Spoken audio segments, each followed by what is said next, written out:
आज के प्रोग्राम में आपको दिखाएंगे शौहर को अपनी बीवी पर ये शक हो जाता है कि ये कहीं और भी बातें करती है। कत्ल करने के बाद उस वाक़े को डकैती का रंग देने की कोशिश की गई। इन्हीं से जानते हैं कि ऐसा था क्या। उर्दू पॉइंट की वीडियोस देखने के लिए हमारा चैनल सब्सक्राइब कीजिए और बेल के आइकन पर क्लिक कीजिए ताकि आप हमारी तमाम आने वाली वीडियो से बाखबर रह सकें। अस्सलामुअलैकुम नाज़रीन, उर्दू पॉइंट से मैं हूँ आपकी मेज़बान तहमीना शेख। नाज़रीन, हम शुरू से सुनते आ रहे हैं कि वहम एक बीमारी है और वहम का कोई इलाज नहीं है। एक ऐसी ही कहानी आज के प्रोग्राम में आपको दिखाएंगे जिसमें लव मैरिज होती है, शादी को 2 साल होते हैं, लेकिन शौहर को अपनी बीवी पर ये शक हो जाता है कि ये कहीं और भी बातें करती है। क्या एंड हुआ इस वहम का, वो आपको दिखाते हैं। मुल्ज़िमान हमारे साथ मौजूद हैं। ये दोनों के दोनों सगे भाई हैं। इन्होंने क्या किया, किस वजह से कत्ल किया और किस तरह किया। कत्ल करने के बाद उस वाक़े को डकैती का रंग देने की कोशिश की गई और भरपूर कोशिश की गई। इन्हीं से जानते हैं कि ऐसा था क्या। क्या नाम है तुम्हारा? ज़ीशान। ज़ीशान, क्या करते हो? वेल्डिंग का काम करता हूँ। वेल्डिंग का काम करते हो। शादी को कितना अरसा हुआ था? 2 साल। 2 साल। बच्चे कितने? एक बेटी है, कितनी सी है? 4 माह की। तो लव मैरिज थी? जी बिल्कुल। हुआ क्या था, क्या झगड़ा था आप लोगों का?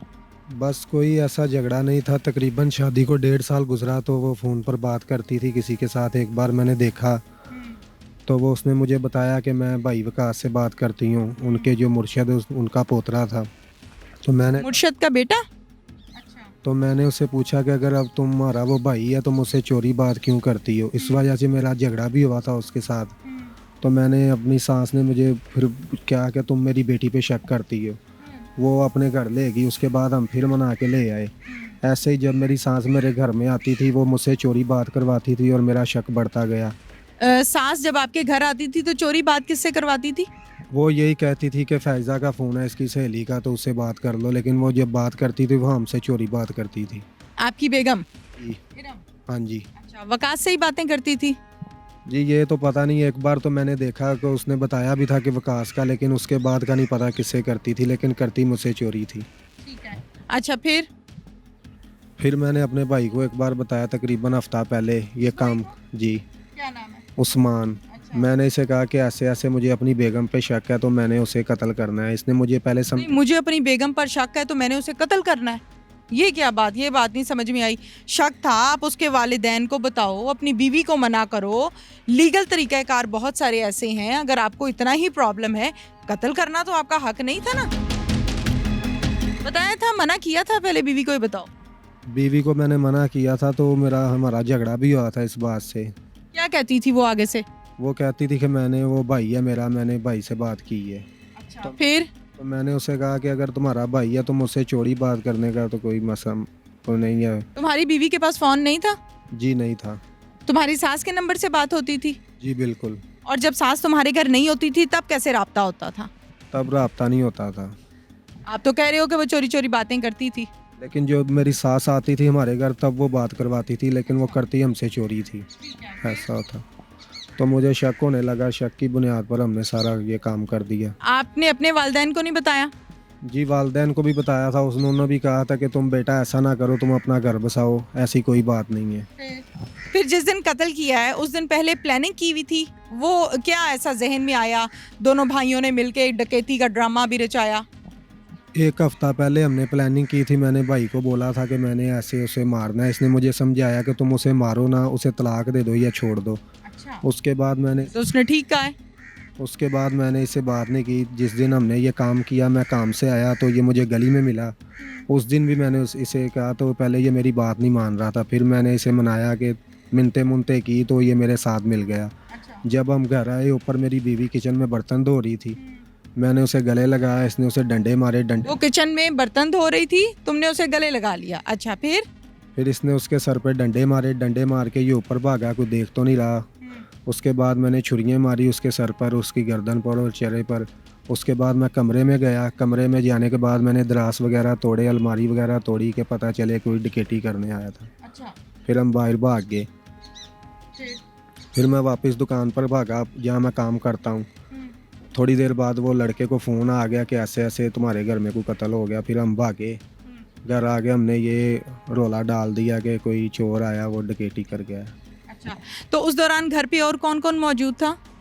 उस दौरान कोई नहीं था, लेकिन जब ये शोर पड़ा तो सभी इकट्ठे हो गए, मोहल्लेदार। नहीं, जब तुम मार रहे थे तुमने गले लगाया हुआ था जोर जबरदस्ती से, जाहिर सी बात है वो पीछे से डंडे मार रहा था। डंडे मारने के बाद बेहोश होके गिर गई थी। जी बिल्कुल। फिर उसके बाद तुमने छुरी फेरी गर्दन पे। हाँ जी, छुरी कहाँ से ली? किचन में पड़ी थी। सब्जी काटने वाली छुरी। फिर मैंने छुरी फेंक दी उधर मशीन में। तो घर पे और कोई नहीं था उस टाइम? चीख पुकार नहीं हुई? उस टाइम कोई नहीं। जब इसने डंडा मारा था तो थोड़ी सी उसकी चीख निकली थी, मैंने उसका मुंह दबा दिया, फिर वो गिर गई थी बेहोश। अस्तगफिरुल्लाह, फिर तुमने मुंह दबा दिया कि आवाज ना निकले बाहर, किसी को पता ना चले? ये तुम्हारी लव मैरिज है? लव मैरिज थी ना तुम्हारी? जी। हैवान आ गया था तुम्हारे अंदर, क्या हुआ था ऐसा? बस उस टाइम शैतान ज़हन में आ गया था। नहीं, उस टाइम तुम्हें किए गए वादे नहीं याद आए जो तुमने वादे उससे किए होंगे लव मैरिज से पहले? अब इस बात का पछतावा भी होता है, और क्या कर सकते हैं हम। बच्ची कहाँ थी उस टाइम? सोफे पे लेटी थी। कितनी सी है? 4 माह की। उसको तो पता ही कुछ नहीं है। अच्छा, फिर उसके बाद तुमने ड्रामा किया कि मेरे घर में डकैती हो गई, या पुलिस ने कहाँ से तुम्हें गिरफ्तार किया? तकरीबन 15-20 दिन बाद इन्होंने हमें पकड़ लिया था। वैसे भी इधर ही बुला लिया था, फिर हम आप ही आगे, तो मैंने आप ही आके बता दिया था कि ऐसे ऐसे मैंने ये काम किया है। तुम्हारा क्या नाम है? उस्मान। उस्मान, सर में डंडे मारे थे तुमने? जी। तुम्हें तरस नहीं आया कि मैं भाभी को मार रहा हूँ? बस उस वक्त मैं इसकी बातों में आ गया था, जुनून में आकर मैंने मार दिए, कुछ समय नहीं लगी। डंडा कहाँ से लिया था?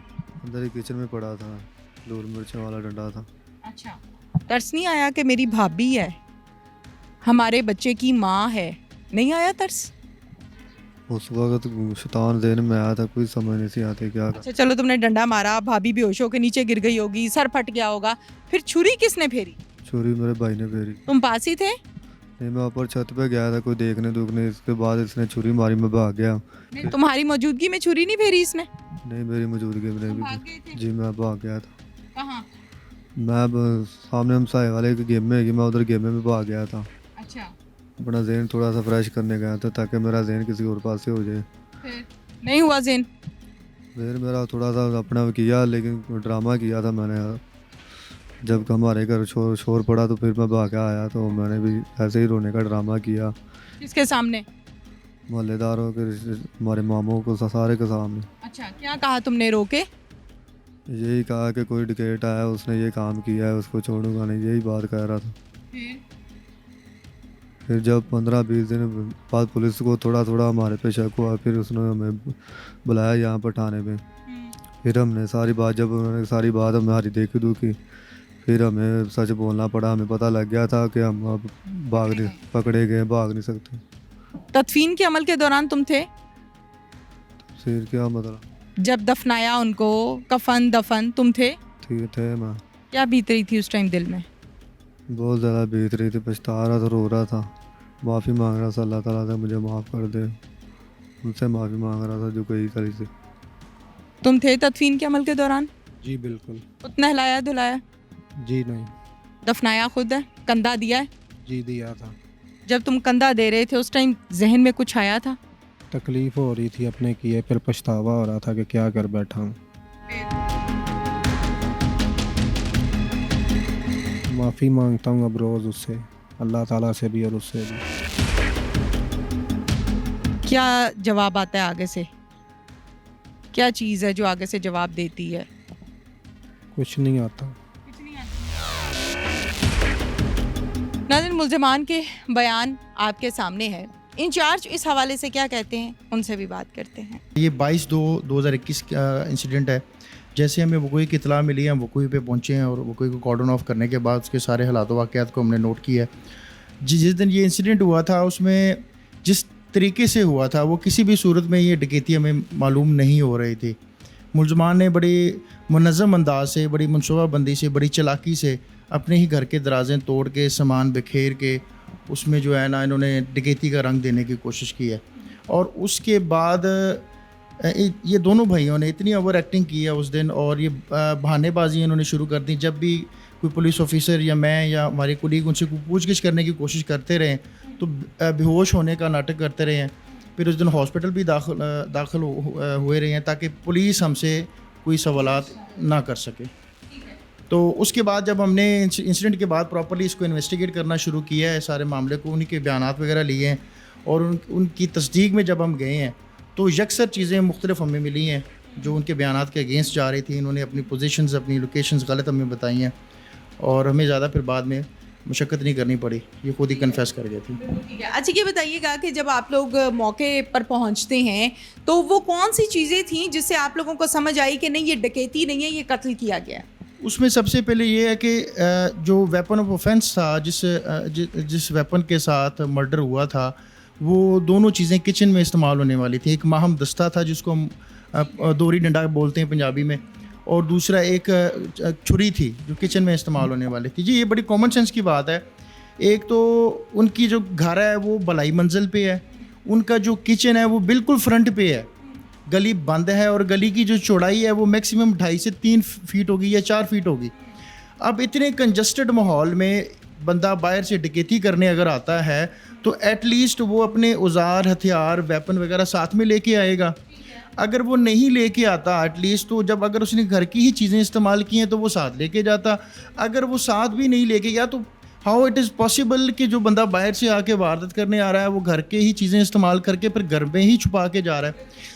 दूसरे नंबर पे जो फुटप्रिंट थे, वहाँ पे फुटप्रिंट जो थे वो किचन से बाहर गैलरी तक तो आते थे, लेकिन गैलरी के बाद आगे में कहीं भी फुटप्रिंट नहीं मिले। हालांकि ऐसे होता नहीं है कि जो बंदा अगर बाहर से आता है, जैसे उससे अगर ये वकूआ सरजद हो गया है तो वो भागने की कोशिश करता है, उसको क्या ज़रूरत है अपने फुटप्रिंट मिटाने की? क्या कामरान साहब, ये भी बताइएगा कि मुल्जिमान से जब बात हुई है तो मुल्जिमान का ये कहना है कि मैंने गले लगाया और देवर ने सर में डंडे मारे। जी बिल्कुल ऐसा है, सिचुएशन भी ऐसी ही हुई है। वो असल में जब इनकी इंटेरोगेशन की गई है दौरान तफ्तीश, इन्होंने कन्फेस किया। मैंने इनसे पूछा है कि इसके हस्बैंड ज़ीशान से कि तुमने अपनी बेगम को गले क्यों लगाया था। उसने कहा सर, एक तो ये इशू था कि वो अपनी बीवी को लास्ट टाइम मिल रहा था, तो एक वो भी उसके जेन में था, और दूसरे नंबर पे वो गले लगाने के बहाने उसने जो बेगम की जो पीठ थी उसने अपने भाई की तरफ करनी थी। जैसे ही इसकी बेगम की पीठ उसके भाई की तरफ हुई है तो उसने अचानक जो है ना वो पीछे से वो माहम दस्ते के साथ उसके सर पे वार किए, जिससे वो ज़मीन पे गिरी है। बहुत बहुत शुक्रिया आपका। Thank you. इसके साथ ही नाज़रीन, अपनी मेज़बान तहमीना शेख को इजाज़त दीजिए। अल्लाह हाफिज़।